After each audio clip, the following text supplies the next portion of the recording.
परिणत बयस भत्ता हिनस्था होतार आउ एक दृश्य सामना को आसी दृश्य देखा मिली कोरापुट जिला लक्ष्मीपुर में वर्षा भिजी भिजी 3 किलोमीटर दूर बैंक को जड़े वृद्धा चली चली जाउथार दृश्य देखा मिली।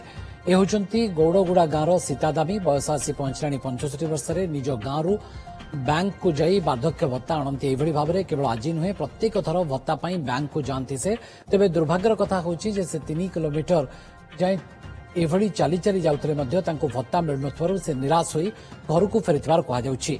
ए संपर्क में सूचना पाइबा परे लक्ष्मीपुर वीडियो कहिसंती जे सरपंच को कही संपृक्त वृद्धा को घरे जाई भत्ता दिया जिवो। गोड़ गोड़ जाउछु किस पे आस्तिलु? बोता मागी आस्तिली देले नाही। बोस्ता मागी के आस्तिलु? बोता पैसा भत्ता देले नाही ना कि ना तुम ना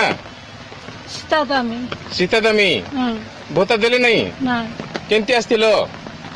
सबु लोक मुसाते ना आडा मते देइतिले मो सरपंच सहित कथा हेगी पानी सेटा जे हातरे देले टिके करप्शन बढ़ी जाए तो सेटा दबो कि न दबो किछि गारंटी नै पार्टिकुलरली से हां मते देइतिले कहि दे।